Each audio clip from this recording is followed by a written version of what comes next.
مردم عزیز روستای بوق‌آباد، من خدمتگزار شما هستم. من به اینجا آمدم تا تمام مشکلات شما را حل کنم. من خیابانهای شما را سنگ فرش می کنم. تیم فوتبال شما را به جام جهانی میبرم. من تمامی مشکلات شما را حل خواهم کرد انشاءالله. مرسی عزیزم. این دیگه چی بود؟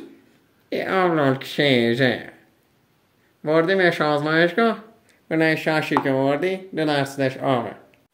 الان زنگ میزنم حلش میکنم این مشکل براتون. الو، سلام آقای وزیر، خسته نباشین، قربان شما. آقای وزیر، ما در خدمت مردم روستای بوق‌آباد هستیم. مردم اینجا آب آشامیدنی ندارند آقا. بله، کی؟ بعد از انتخابات. ممنون، مرسی، خدا حافظ شما. گفتن انشالله تعالی بعد از انتخابات این مشکل شما هم حل می شود. مشکل بعدیتون چیزه عزیزم؟ این تو موبایل آنتن میده. ها؟ موبایل آنتن میده. میفرمایید؟ اینایی که ما اینا رو بعد کجا نشستم به در نگاه میکنم، دریچه آه میکشد.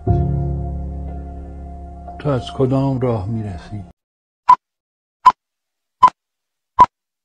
بردیمش آزمایشگاه گفتن شما رو از فرش به عرش بکشم.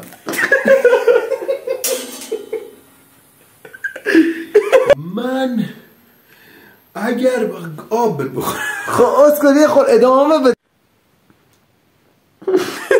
انشاءالله به تعالی متقل کلل فاشحل.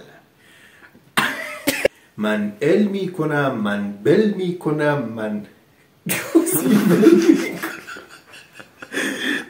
اینجا موبایل آنتن میده. ها؟